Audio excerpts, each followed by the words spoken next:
ओम श्री गणेशाय नमः। जय श्री हरि। दोस्तों, आषाढ़ मास के व्रत, पूजन एवं कथा श्रवण का एक और पवित्र प्रभात। यह दिन समर्पित है उस विशेष सत्कर्म को जहाँ धर्म, भक्ति और ज्ञान की त्रिवेणी बहती है। आज के वीडियो में प्रस्तुत है वह कथा जो आत्मा और शरीर के रहस्य को सजीव रूप में दर्शाती है। राजा पुरंजन की दिव्य गाथा।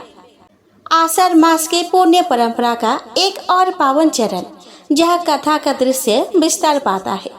एक ऐसे राजा की कहानी से जो भौतिक मोह, ऐश्वर्य और अहंकार में लिप्त होकर भी आत्मज्ञान की ओर अग्रसर होता है।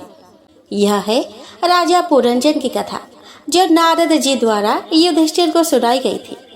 एक प्रतीकात्मक दृष्टांत जिसमें राजा पुरंजन स्वयं जीवात्मा का प्रतीक है और उसका सुंदर महल, पत्नी, सेवक, रथ, यह सब मानव शरीर, इंद्रिया और मन का प्रतीक है। इस कथा में छिपा है मोह और माया का बंधन, जीवन के 4 पुरुषार्थों का बोध और आत्मा की यात्रा जो शरीर से बंधी होकर पूर्व जन्म की यात्रा में भटकती है। आज की कथा केवल एक राजा की नहीं, हर उस मानव की कथा है जो आत्मा को भूल शरीर के सुखों में खो जाता है और जब समय आता है, मृत्यु का द्वार खटखटाता है, तब समझ में आता है जो अस्थाई है वह आत्मा है, जो नश्वर है वह यह संसार है। तो आइए आषाढ़ मास के 15वीं कथा में राजा पुरंजन के माध्यम से आत्मा और शरीर के रहस्यमय संबंध को समझे, क्योंकि यही कथा देती है वैराग्य की प्रेरणा और मोक्ष का मार्गदर्शन। जय श्री हरि। श्री मैत्रेय जी ने कहा कि विदुर जी महाराज पृथु के बाद उनके पुत्र विजिताश्व परम यशस्वी हुए। उनका अपने छोटे भाइयों पर बड़ा स्नेह था, इसलिए उन्होंने राजा बनकर उन्हें 4 दिशाओं का लोकपाल बना दिया। विजिताश्व ने इंद्र से अंतर्धान होने की शक्ति प्राप्त की। उनकी पत्नी का नाम शिखंडिनी था। उससे उन्हें 3 पुत्र प्राप्त हुए। उनके नाम पावक, पवमान और सूची थे। विजिताश्व की दूसरी पत्नी नभस्वती से उन्हें हबीरधान नामक पुत्र प्राप्त हुआ। हबीरधान की पत्नी हबीरधानी ने बहिष्यद, गय, शुक्ल, कृष्ण, सत्य और जीतव्रत नाम के 6 पुत्र पैदा किए। हबीरधान के पुत्र बहिष्यद कर्म कांड और योग्य अभ्यास में बहुत कुशल थे। उन्होंने प्रजापति का पद प्राप्त किया था। बाद में सारी पृथ्वी पर यज्ञ करने के कारण उन्हें प्राचीन बहिर नाम से पुकारा गया। प्राचीन बहिर ने समुद्र की कन्या शतद्रुति से विवाह किया था। स्वयं अग्निदेव भी उस कन्या पर मोहित थे। शतद्रुति के गर्भ में प्रचिता नाम के एक ही संस्कार के 10 पुत्र हुए। वे सभी बड़े धर्मज्ञ थे। श्री हरि के वे परम भक्त थे। संतान प्राप्ति की इच्छा से जब वे समुद्र में तप करने जा रहे थे, तब मार्ग में श्री महादेव जी ने उन्हें दर्शन दिए थे। श्री महादेव जी उन्हें जो उपदेश दिया था वे उसी का जप और पूजन करते थे। उन सभी की क्रियाएं एक जैसी होती थी। श्री मैत्रेय जी ने कहा कि विदुर जी, इस प्रकार प्रचेताओं को उपदेश देकर भगवान शंकर अंतर्ध्यान हो गए। उन प्रचेताओं ने भगवान शंकर द्वारा दिए स्त्रोत का 10,000 वर्ष तक जप करते हुए तपस्या किए। इन दिनों राजा प्राचीन बहिर का चित्त कर्म कांड में बहुत रम गया था। उन्हें देवऋषि नारद ने उपदेश देते हुए कहा कि राजन, इन कर्मों के द्वारा तुम अपना कौन सा कल्याण करना चाहते हो? दुख के नाश और परमानंद की प्राप्ति का नाम कल्याण है, वह कर्मों से नहीं मिलता। राजा ने कहा कि नारद जी, मेरी बुद्धि तो कर्मों में फंसी हुई है, फिर कल्याण कैसे हो? आप मुझे कोई ऐसा उपदेश दे जिससे मैं कर्म बंधन से छूट जाऊं। नारद जी ने कहा कि राजन, तुमने यज्ञ में हजारों निरपराध पशुओं की बलि दी है। वे सभी तुमसे बदला लेने की बाट जोड़ रहे हैं। जब तुम मरकर परलोक में जाओगे तब वे तुम्हें अपने लोहे के सींगों से छेदेंगे। इस विषय में मैं तुम्हें एक प्राचीन कथा सुनाता हूँ। पूर्व काल में पुरंजन नाम का एक यशस्वी राजा था। उसका अभिज्ञात नाम का एक विचित्र मित्र था। पुरंजन को तरह तरह के भोगों को भोगने की बड़ी लालसा थी। इस लालसा को पूरा करने के लिए उसने सारी पृथ्वी पर स्थान की खोज की, परंतु उसे कोई अनुकूल स्थान नहीं मिला। वह उदास हो गया। एक दिन उसने हिमालय पर्वत के दक्षिणी शिखरों पर कर्म भूमि भारत खंड में 9 द्वारों का एक नगर देखा। वह सभी प्रकार से उपयुक्त था। चारों ओर परकोटों से घिरा वह नगर उद्यानों, भव्य अटारियों, खाइयों, सुंदर झरोखों और अनुपम राजद्वारों से सुशोभित था। उसमें सोने चांदी और लोहे के शिखर वाले विशाल भवन थे। उसके भव्य प्रसादों के फर्श नीलम, स्फटिक, बैदूरिया, मोती, पन्ना और लालों के बने हुए थे। अपने कांते के कारण वह नगरी नागों की भोगवती पुरी के समान जान पड़ती थी। उस नगर में जहाँ तहाँ अनेक सभा भवन, चौराहे, सड़कें, क्रीड़ा भवन, बाजार, विश्राम स्थल, ध्वजा, पताकाएं और मूंगे के बने चबूतरे शोभायमान थे। उस नगर के बाहर एक दिव्य वृक्ष और सुंदर लताओं से घिरा एक उद्यान था, जिसके बीचों बीच एक सुंदर निर्मल जल का सरोवर था। वहाँ तरह तरह के पक्षियों के कलरव और भौरों की गुंजार सुंदर सुगंधित पुष्पों पर मंडरा रही थी। शीतल मंद सुगंधित पवन वहाँ बहती रहती थी। वहाँ के वन्य पशु अहिंसक प्रवृत्ति के प्रतीत होते थे, मानो वे अपना स्वभाव भूल चुके हो। राजा पुरंजन उस अद्भुत नगर को देखकर मोहित हो गया। वहाँ जब वह घूम रहा था तो उसने पुरंजनी नामक एक सुंदर युवती को आते देखा। उसके साथ 10 सेवक थे। प्रत्येक की 100 सुंदर नायिकाई पत्नी आई थी। 5 फन वाला एक सांप उसका द्वारपाल था। वही उस सुंदरी के सब ओर से रक्षा करता था। वह भोली भाली सुंदरी विवाह के लिए वर की तलाश में थी। वो श्याम वर्ण के अद्भुत सुंदरी थी। पीले रंग की उसने साड़ी पहनी हुई थी और उसके कटी में सोने की करधनी पड़ी हुई थी। चलते समय उसके पैरों में पड़े नुपुरों की मधुर झनकार वहां पे होती थी। उसकी तिरछी चितवन से पुरंजन घायल हो गया। उसने उस सुंदरी से मधुर वाणी में कहा कि हे कोमल लोचने, तुम कौन हो? किसकी कन्या हो? इस समय तुम कहाँ से आ रही हो? इस नगर के समीप तुम किसकी प्रतीक्षा कर रही हो? तुम्हारे साथ यह सूर्यवीर कौन है? यह सहेलिया और यह सर्प कौन है? तुम इस एकांत वन में किसे खोज रही हो? देखो, मैं बड़ा वीर और पराक्रमी हूँ। क्या तुम इस पुरी में मेरे साथ विहार करोगी? नारद जी ने कहा कि राजन, जब पुरंजन ने उसके रूप पर मोहित होकर उसे इस प्रकार याचना की, तब उस सुंदरी ने मुस्कुराते हुए उसकी याचना को अपनी सहमति प्रदान कर दी। उसने कहा कि नरश्रेष्ठ, मुझे किसने जन्म दिया मैं नहीं जानती। मैं यह भी नहीं जानती कि यह नगर किसने बसाया है। मुझे तो बस इतना पता है कि जब मैं सो जाती हूँ तो मेरे यह सखा, सहेलिया और यह सर्प मेरी रक्षा करते हैं। आप यहाँ पधारे हैं, यह मेरे लिए सौभाग्य की बात है। आपका कल्याण हो। आपको विषय भोगों की इच्छा है, उसके लिए मैं अपने साथियों सहित सभी प्रकार के भोगों के लिए प्रस्तुत हूँ। आप इस 9 द्वारों वाले पुरी में मेरे द्वारा प्रस्तुत भोगों को भोगते हुए सैकड़ों वर्षों तक निवास कीजिए। भला आपको छोड़कर मैं किसी और के साथ रमन क्यों करूंगी? और लोग तो भोगों के विषय में कुछ जानते ही नहीं है। वे लोग परलोक के विषय में भी कुछ नहीं जानते। भविष्य की उन्हें कोई चिंता ही नहीं है।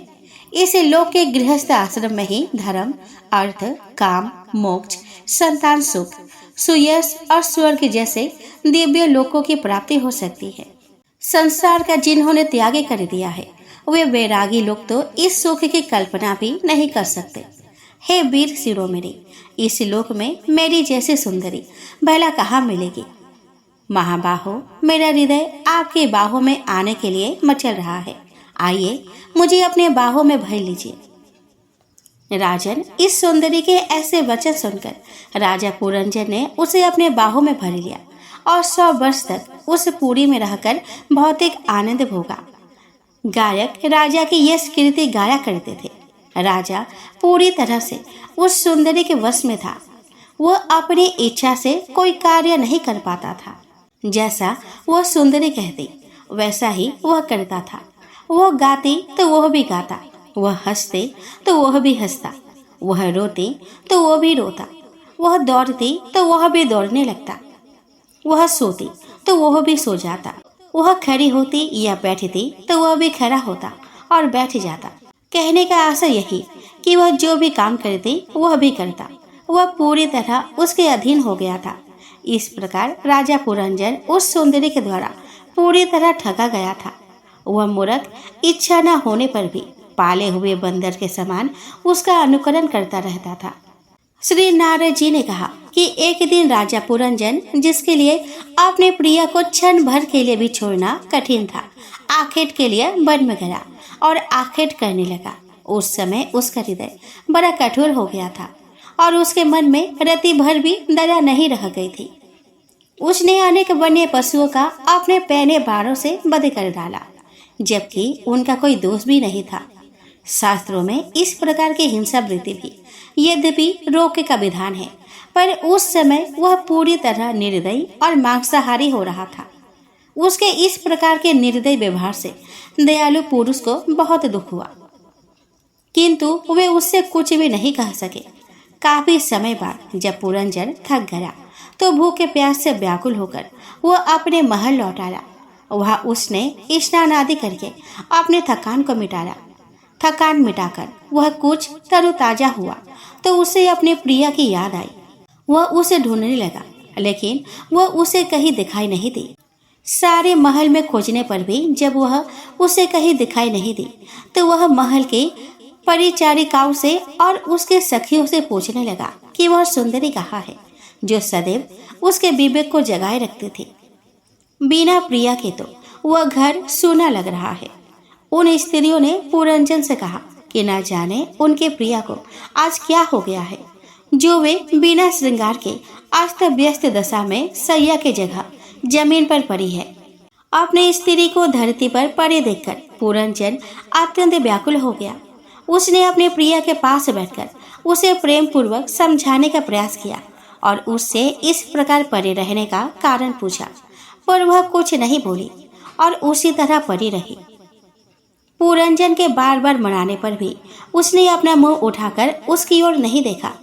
पुरंजन ने उसे उठाकर अपने गोद में लिटा लिया और उसे अपने अपराध के विषय में पूछने लगा कि उससे क्या अपराध हो गया, जो वह इस प्रकार श्रीहीन होकर पड़ी हुई है। उसे यह अपराध अवश्य हुआ है कि वह उससे बिना पूछे ही अपने आदत के अनुसार वन में शिकार खेलने चला गया था। अब उसे क्षमा करो। सुंदरी फिर भी चुपचाप पड़ी रही। उसने कोई प्रतिक्रिया नहीं दिखाई। इससे राजा पुरंजन और भी अधिक व्याकुल हो गया। नारद जी ने राजा प्राचीन बहिर से कहा कि राजन, इस प्रकार उस सुंदरी ने राजा पुरंजन को पहले तो खूब नखरे दिखाए और फिर जब पुरंजन उसकी खुशामद करने लगा तो उसने उसके साथ खुलकर विहार किया। इस प्रकार समय व्यतीत होता रहा। वह सुंदरी उसे खूब तंग करती, फिर भरपूर श्रृंगार करके उसे रिझाती तथा विहार करती। राजा पुरंजन उसके रूपी जाल में ऐसा खोया कि उसे पता ही नहीं चला कि शत्रु रूपी काल चंद्रबेग का सहारा लेकर कब उसकी पूरी पर आक्रमण करने आ पहुंचा है। वह तो मदमस्त हुआ अपने प्रिया के गोद में पड़ा रहता था। उसे तो वह सुंदरी ही सब कुछ लगती थी। अज्ञान के अंधकार में डूबकर उसे आत्म परमात्मा का ज्ञान ही नहीं रहा। राजन, इस प्रकार उस कामातुर चित्त से विहार करने वाले राजा की जवानी आधे क्षण के समान बीत गई। उस रमणी से राजा पुरंजन को 1100 पुत्र और 110 कन्याएं प्राप्त हुई। वे सभी पौरंजनी नाम से विख्यात हुई। उसने अपने पुत्रों और पुत्रियों का विवाह भी कर दिया। उसका वंश सारे पांचाल देश में फैल गया। ऐसा करते करते राजा पुरंजन की आधे से ज्यादा उम्र बीत गई। वह अपने संतान के मोह में आकंठ डूब गया। सभी से दुख प्राप्त करने के बावजूद उसका अपने पुत्र पौत्रों की ओर से मोह कम नहीं हुआ। इस प्रकार वह जीवन भर आत्मा का कल्याण करने वाले कर्मों से दूर ही रहा। अंत में वृद्धावस्था आने पर वह अपने परिवार में अत्यंत अप्रिय हो गया। लोक में उसकी ख्याति कामलोलो और स्त्री लंपट के रूप में हुई। राजा चंद्रबेग नाम का एक गंधर्व राजा है। उसके अधीन 360 महाबली गंधर्व रहते हैं। इनके साथ कृष्ण और शुक्ल वर्ण के गंधर्व कन्याएं मिथुन भाव से रहती है। ये बारी बारी से भोग विलास में डूबी नगरी को लुटती रहती है। केवल पूरी की चौकसी करने वाला 5 मुखी सरप ही 100 वर्ष तक उनके साथ युद्ध करने की क्षमता रखता था, परंतु अकेले वह भी कब तक उनसे युद्ध कर सकता है। राजन इन्हीं दिनों काल की कन्या वर की खोज में भटकती रहती है। कोई उसे पसंद नहीं करता। लोग उसे जरा यानी कि बूढ़ी, दुर्भगा यानी कि भाग्यहीन नाम से पुकारते हैं। एक बार राजश्री पुरु ने अपने पिता आयाति को अपना यौवन देने के लिए उसे अपनी इच्छा से वर लिया था। एक दिन मैं भी ब्रह्मलोक में पृथ्वी पर आया तो वहाँ घूमती हुई मुझे भी मिल गई थी। मैं ठहरा ब्रह्मचारी, फिर भी उसने मेरा वरण करना चाहा। मैंने उसकी प्रार्थना स्वीकार नहीं की तो उसने कुपित होकर मुझे श्राप दे दिया कि तुम एक स्थान पर अधिक देर तक नहीं ठहर पाओगे।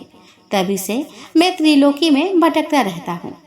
मेरी ओर से निराश होकर उस काल कन्या ने यमनराज के पास जाकर उसे पति के रूप में वरण कर लिया। उसने उनसे कहा कि हे यमनराज, आप यमुना में वीर और श्रेष्ठ हैं। मैं आपसे प्रेम करती हूँ और आपको पति के रूप में वरण करना चाहती हूँ। मैं आपकी सेवा में प्रस्तुत हूँ, आप मुझे स्वीकार करें।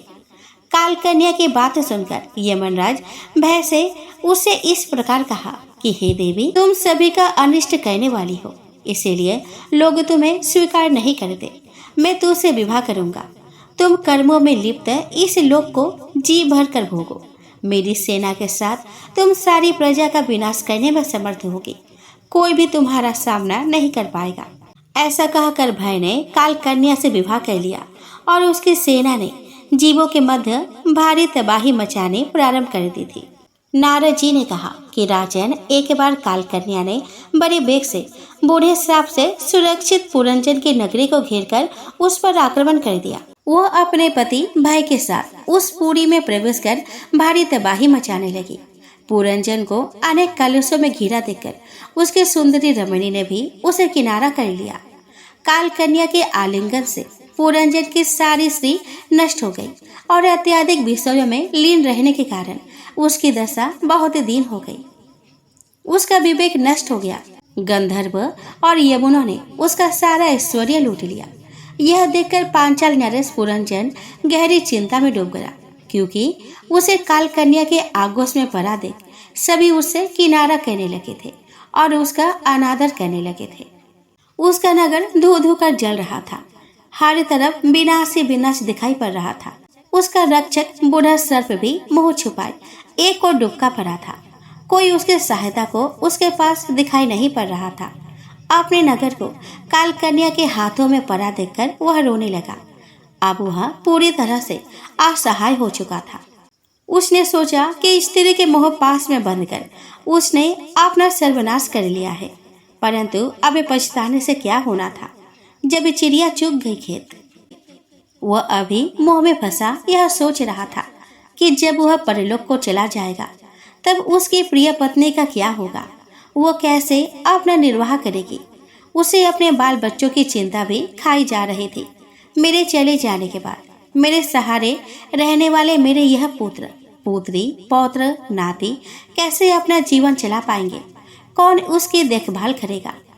इस प्रकार अज्ञान में डूबा हुआ पुरंजन शोक में डूबा हुआ संताप कर रहा था। उसी समय उसे पकड़ने के लिए यमनराज भय आ पहुंचा। उसने उसे पशु के समान बांधा और खींचकर घसीटकर उसे ले जाने लगा। उसके अनुचर और उसका सर्प भी शोकाकुल होकर उसके साथ चलने लगा। उस समय भी अज्ञानतावश उसे अपने मित्र और हितैषी अविज्ञात का ध्यान नहीं आया। उस निर्दय राजा ने जिस निर्दोष पशुओं की हत्या की थी, वे सभी अब उसके पास आकर उसे नोचने कोचने लगे। वह उस अपार कष्ट को सहते हुए घिसता चला गया। अंत समय में भी पुरंजन को अपने स्त्री का ही ध्यान कचोट रहा था कि अब उसका क्या होगा। जब काल कन्या ने उसके प्राणों को उसके शरीर से खींच लिया तो वह शून्य में अनंत काल तक भटकता रहा। बड़ी मुश्किल से उसे दूसरा जन्म विदर्भ राज की सुंदर कन्या के रूप में मिला। जब वह विदर्भ कन्या विवाह के योग्य हुई तब विदर्भ राज ने उसका स्वयंवर घोषित करते हुए घोषणा करा दी कि उसका विवाह उस वीर पुरुष से होगा जो सर्वश्रेष्ठ पराक्रमी होगा। तब शत्रुजीत पांडे नरेश महाराज मलयध्वज ने समर भूमि में समस्त राजाओं को जीतकर उसके साथ विवाह किया। मलयध्वज राजा ने उससे एक कन्या और 7 पुत्र उत्पन्न किए। वे सातों आगे चलकर द्रविड़ देश के 7 राजाओं के रूप में विख्यात हुए। राजन, फिर उन सातों ने बहुत से पुत्र उत्पन्न किए और सारी पृथ्वी पर फैल गए। राजा मलयध्वज की बड़ी पुत्री बड़ी व्रतशीला और धार्मिक प्रवृत्ति की थी। उसके साथ महर्षि अगस्त्य का विवाह हुआ था। उसने धृतच्युत नाम के पुत्र को जन्म दिया था। धृतच्युत के यहाँ इदमवाह का जन्म हुआ था। राजन, राजा मलयध्वज धार्मिक प्रवृत्ति के राजा थे। वे भगवान श्री कृष्ण के परम उपासक थे। उन्होंने वृद्धावस्था आने पर अपना सारा राज्य अपने पुत्रों में बांट दिया और स्वयं श्री कृष्ण की आराधना करने की इच्छा से मलय पर्वत पर चले गए। उनकी पत्नी ने भी उनका अनुसरण किया।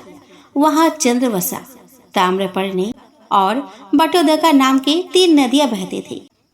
उन नदियों के पवित्र जल में स्नान करके वे प्रतिदिन अपने शरीर और अंतःकरण को निर्मल करते थे।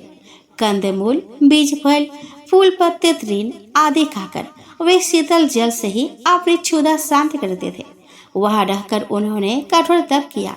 उनका शरीर सूख गया, पर उन्होंने इसकी जरा भी चिंता नहीं की। महाराज मलयध्वज ने सभी जीवों के प्रति समदृष्टि रखकर सुख दुख के द्वंद्वों को जीत लिया था। यम नियमों का पालन करते हुए उन्होंने समस्त वासनाओं पर विजय प्राप्त कर ली थी।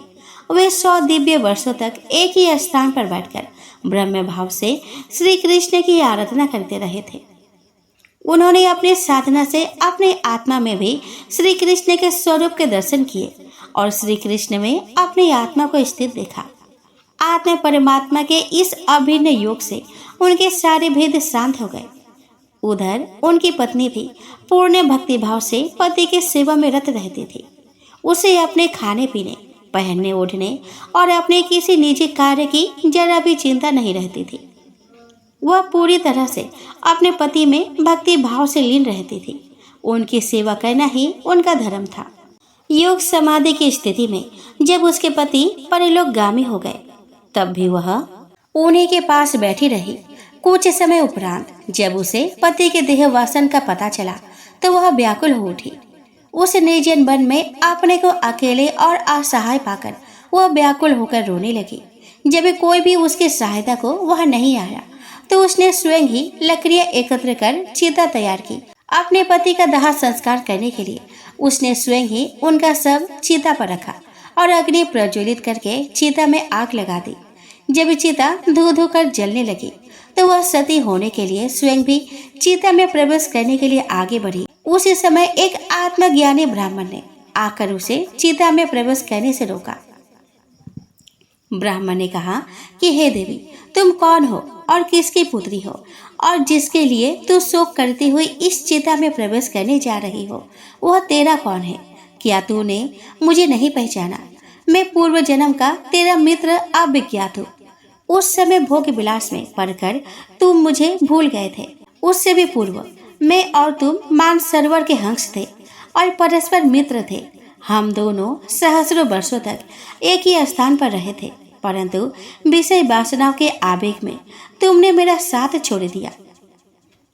अब इस जन्म में तुमने स्त्री का रूप भी देखा है। 5 महाभूतों से बना यह शरीर 5 ज्ञानेंद्रियों और 5 कर्मेंद्रियों से युक्त है। मन इन इंद्रियों का संचालन करता है। इसका रूप उस नगर के समान है जिसके 9 द्वार है। सर्प रूपी प्राण वायु उसकी रक्षा करता है। बुद्धि इसकी स्वामिनी है। आत्मा इसमें ऊर्जा है। साथ रहकर भी जो तटस्थ होकर इसकी गतिविधियों का साक्षी है, परंतु अज्ञान के कारण बुद्धि नष्ट हो जाती है और मन विषय वासना रूपी सौंदर्य के मोहजाल में फंसकर इस शरीर का विनाश करने पर तुल जाता है। और मन विषय वासना रूपी सौंदर्य के मोहजाल में फंसकर इस शरीर का विनाश करने पर तुल जाता है। तब एक दिन काल रूपी कन्या बड़े वेग से इस शरीर पर आक्रमण करके अपने पति के साथ इसे खा जाती है। मित्र, तुम ना तो विदर्भ राज के पुत्री हो और ना यह मलयवीर मलय ध्वज तुम्हारा पति है। जिस इच्छा रूपी सुंदरी ने तुम्हें इस शरीर रूपी नगर में रोके रखा था, तुम उसके पति भी नहीं हो। तुम पहले जन्म में अपने को पुरुष मानते थे और इस जन्म में अपने को स्त्री मानते हो, इसलिए मोहवश तुम सती हो जाना चाहते हो। यह सब मेरी फैलाई हुई माया है। वास्तव में तुम ना तो पुरुष हो और न स्त्री हो। हम दोनों ही मान सरोवर के हंस हैं। हमारा जो वास्तविक रूप है उसे तुम स्मरण करो, अनुभव करो। मित्र, तुम जीव हो और मैं ईश्वर हूँ। तुम मुझसे भिन्न नहीं हो, तुम वही हो जो मैं हूँ। ज्ञानी पुरुष हम में किंचित भी भेद नहीं मानते। अविज्ञात ईश्वर के सावधान करते ही जीव अपने वास्तविक स्वरूप में स्थित हो जाता है। अविज्ञात ईश्वर के सावधान करते ही जीव अपने वास्तविक स्वरूप में स्थित हो गया। उसे आत्मज्ञान प्राप्त हो गया। वह वहां से चल पड़ा और श्रीहरि का स्मरण करने लगा। हे राजन, मैंने तुम्हें परोक्ष रूप से राजा पुरंजन के रूपक द्वारा तुम्हें आत्मज्ञान का परिचय कराया है। अब तुम समझ गए होंगे कि आत्मा जीव में स्थित रहता है और यह परमात्मा का ही अंश है। इसे कदापि नहीं भूलना चाहिए।